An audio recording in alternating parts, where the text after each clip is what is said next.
열왕기상 21장 1절과 2절 말씀입니다.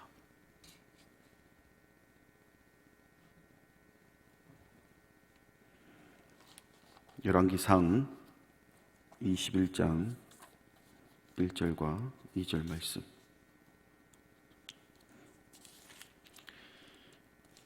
제가 보는 성경으로 구약 553면에 있습니다.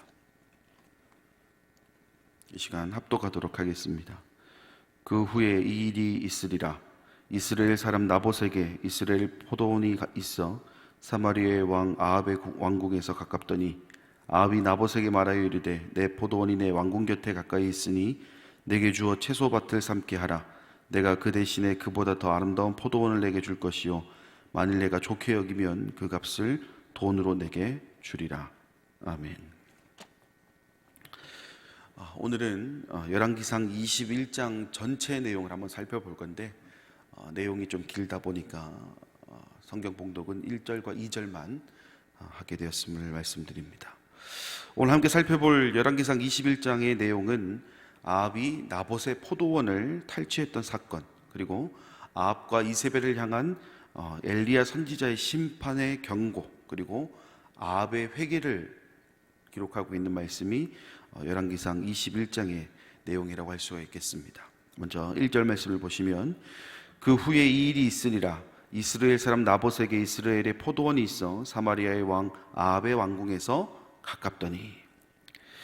여기서 우리는 한 표현에 좀 주목해 볼 필요가 있습니다. 그 후에 이 일이 있으리라.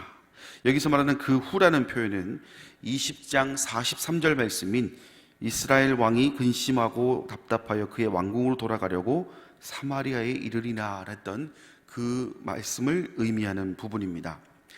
21장 이전의 내용을 잠깐 살펴보면 하나님이 대적자 베나닷과의 화친으로 인해 선지자에게 책망을 들었던 아합의 모습을 21장 이전에 기록하고 있습니다. 그런데 문제는 그의 태도에서 볼 수가 있습니다.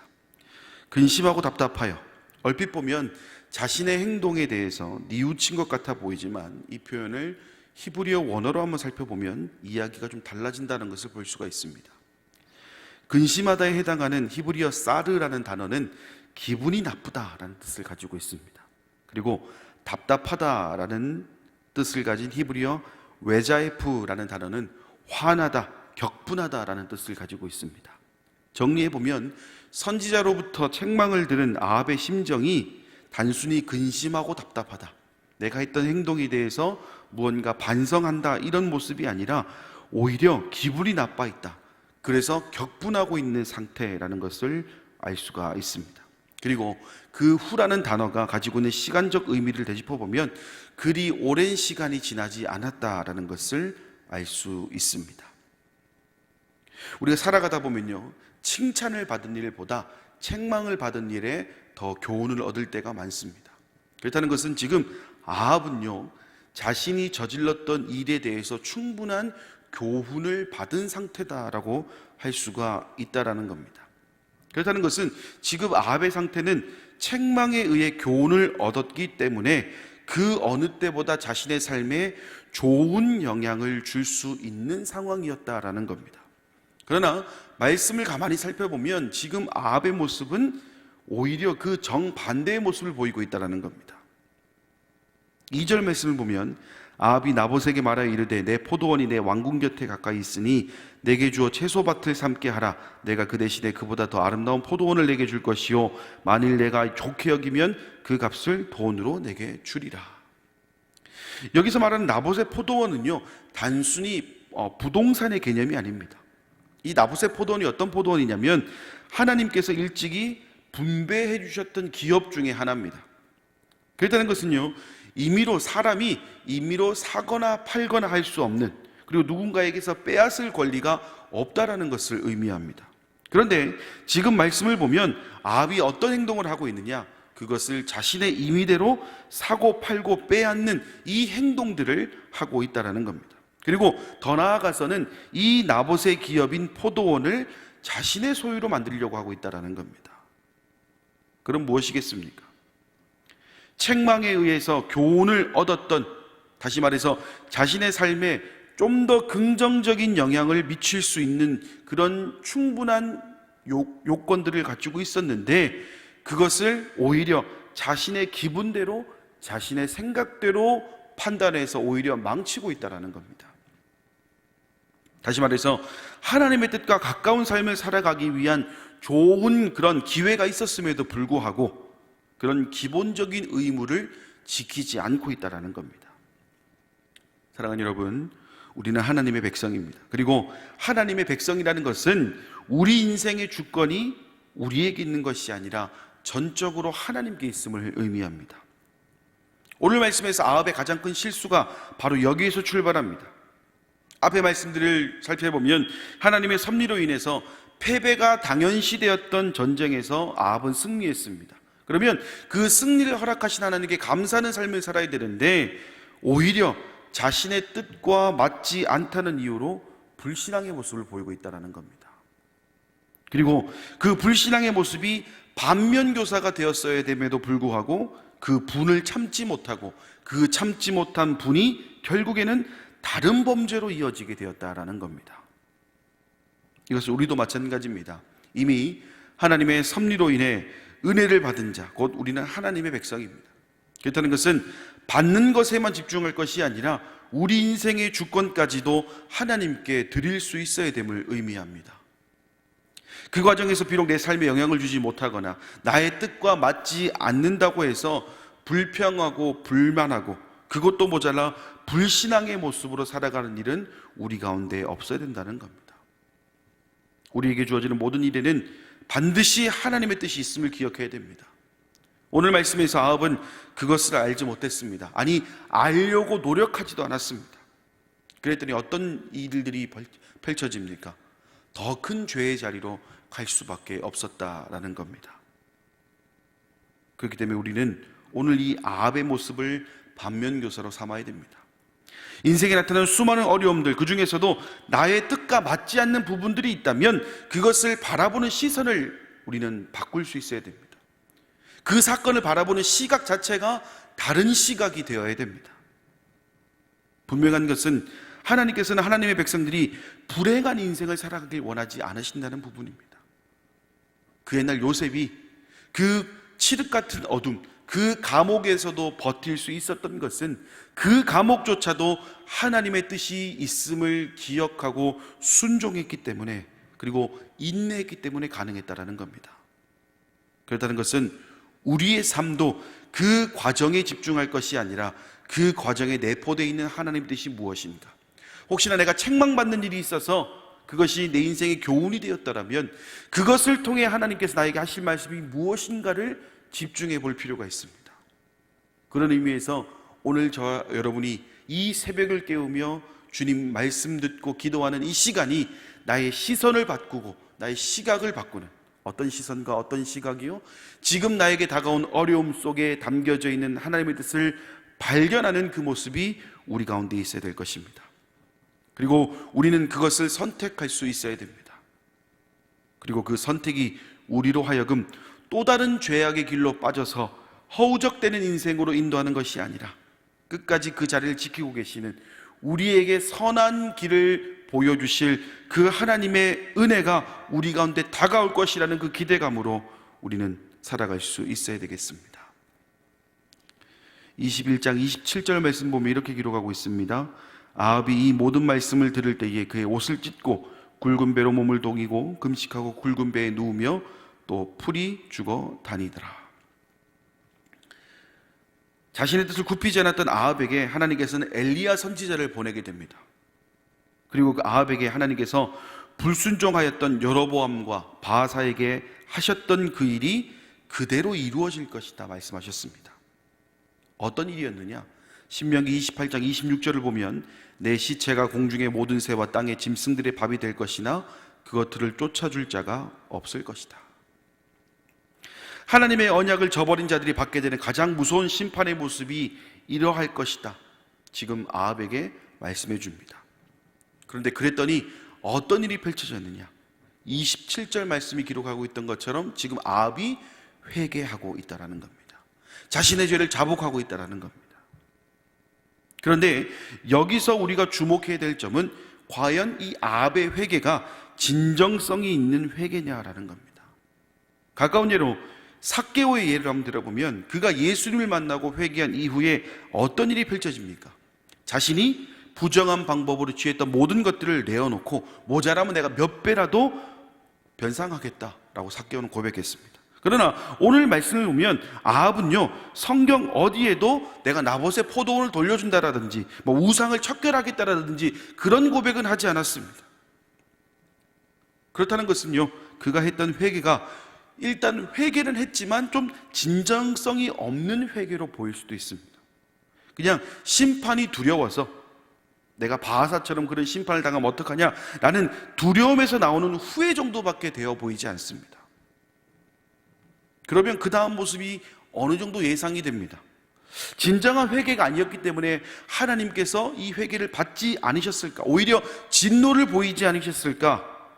신명기 28장 26절 말씀처럼 모든 새와 땅의 짐승들의 밥이 되지 않았을까 정도로 예상해 볼 수 있을 것입니다. 하지만 아합이 맞이한 결과는요, 우리의 예상과 정반대의 모습을 보여주고 있습니다. 29절 말씀 보면요, 아합이 내 앞에서 겸비함을 내가 보느냐? 그가 내 앞에서 겸비함으로 내가 재앙을 저의 시대에는 내리지 아니하고 그 아들의 시대에야 그의 집에 재앙을 내리리라 하셨더라. 자, 이 말씀이 뭡니까? 쉽게 말해서 하나님 앞에 진정한 회개가 아니었음에도 불구하고 지금 하나님께서는 이 아합의 회개를 받아주셨다라는 겁니다. 이는요, 요나의 선포를 듣고 회개했던 니느웨 백성들이 받았던 그 은혜와 동일한 은혜입니다. 그냥 회개했을 뿐입니다. 다시 말해서 하나님께서는 실수하고 범죄할지라도 끝까지 포기하지 않고 회개하는 자, 비록 그 마음에 진정성은 없지만 부족하지만 자신의 잘못을 자각하고 회개한다면 그 회개조차도 받으신다라는 겁니다. 보통 범죄를 저지른 사람이 재판 결과에 따라 감옥에 가든지 벌금을 내든지 하는 그런 제도가 있습니다. 그 중에 감옥에도 가지 않고 벌금도 내지 않은 제도가 있는데 그것을 우리는 집행유예라고 부릅니다. 집행유예가 무엇이냐? 죄가 있지만 정상에 참작할 만한 사유가 있다면 형의 집행을 미루어주는 제도입니다. 지금 하나님께서 아합에게 보여주시는 그 은혜가 바로 집행유예와 같은 겁니다. 비록 지금 마음의 진정성이 부족한 회개를 하고 있지만 그 회개가 시작이 되어 진정한 회개로의 전환을 이룰 수 있는 그 기회를 하나님께 주신 겁니다. 물론 이 이후에 아합이 진정한 회개로의 전환은 이루지 못했습니다. 그러나 여기서 중요한 것은 하나님의 자비로우심은요, 회개 한 번으로 마음에서 우러나는 회개가 아니라 할지라도 그 순간 회개하는 모든 이들에게 그 하나님의 자비로우심이 임한다라는 겁니다. 그렇다는 것은요, 오늘을 살아가는 우리도 어떤 모습을 취해야 되는지를 보여주는 겁니다.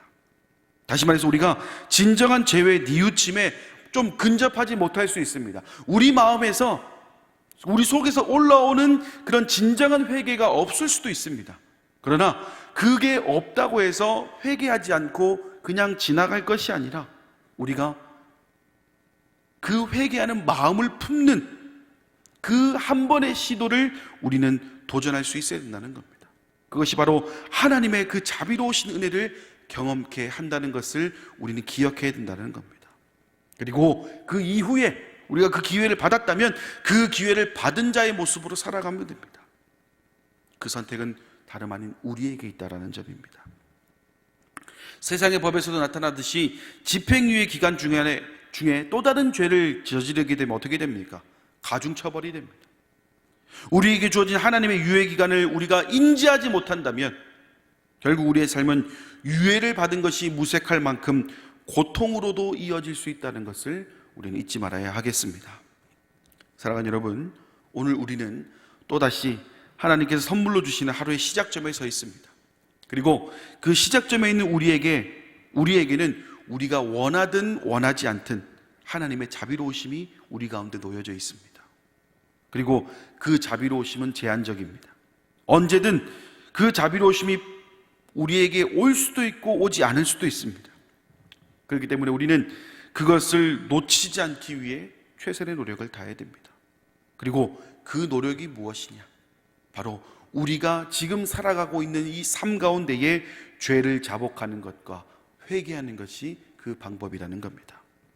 비록 나의 아집으로 인해서 진정한 회개가 나오지 않을 수도 있습니다. 하나님의 말씀을 듣고도 내가 변화가 되지 않을 수도 있습니다. 그러나 그것 때문에 포기할 것이 아니라 내가 진정한 회개로 이어질 수 있도록 지금 우리는 하나님을 선택할 수 있어야 됩니다. 그리고 겸허한 마음으로 우리의 삶을 되돌아볼 수 있어야 됩니다. 그리고 우리에게 주어진 하나님의 자비로우심이 우리가 진정한 회개를 할 수 있도록 우리에게 주신 배려라는 것을 기억하며 두 손 들고 하나님께 나아가는 것이 우리의 모습이 되어야 하겠습니다. 분명한 것은 아무것도 아닌 것 같아 보였던 그 한 번의 회개가 우리로 하여금 더 하나님과의 관계를 긴밀하게 하는, 더 가깝게 하는 촉매제가 될 것이며, 그로 인해 아무런 희망이 없을 것만 같았던 우리 인생 가운데에 한 줄기 희망의 빛을 보게 될 줄 믿습니다. 오늘 이 하루가 이 믿음으로 살아가는 귀한 성도님들의 삶이 되기를 간절히 소망합니다. 기도하겠습니다. 자비로우신 아버지 하나님, 오늘 우리는 아합의 두 가지 모습을 보았습니다. 하나는 너무나 어리석은 자의 모습이었고, 또 하나는 회개하는 자의 모습이었습니다. 우리가 이 모습을 보면서 한 가지 주님 깨닫는 것이 있습니다. 우리는 너무나 나약하다는 것, 아합과 우리는 다를 바가 없다라는 것. 그럼에도 우리는 오늘 한 가지 사실은 기억합니다. 주님의 그 자비로우심은 언제나 우리와 함께 한다는 것. 비록 우리가 진정으로 우리의 삶을 되돌아보지 않고 진정으로 회개하지 않다 할지라도 그 자비로우심은 우리에게 늘 있다라는 것. 그 은혜가 얼마나 크고 감사한지요. 그리고 그 은혜를 주신 이유가 하나님과의 관계가 더 가까워지길 원하는 그 하나님의 사랑이 담겨 있음을 우리는 보게 됩니다.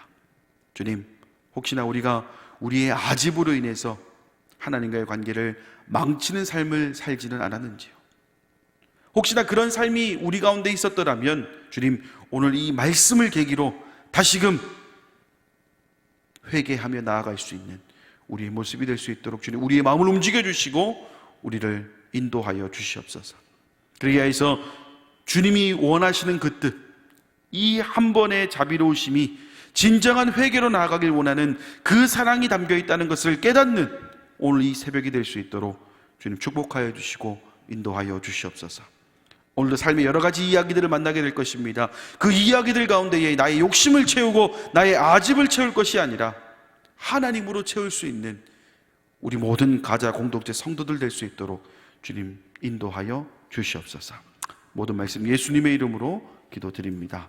아멘. 하늘에 계신 우리 아버지의 이름을 거룩하게 하시며 아버지의 나라가 오게 하시며 아버지의 뜻이 하늘에서와 같이 땅에서도 이루어지게 하소서. 오늘 우리에게 일용할 양식을 주시고 우리가 우리에게 잘못한 사람을 용서하여 준 것 같이 우리 죄를 용서하여 주시고 우리를 시험에 빠지지 않게 하시고 악에서 구하소서. 나라와 권능과 영광이 영원히 아버지의 것입니다. 아멘.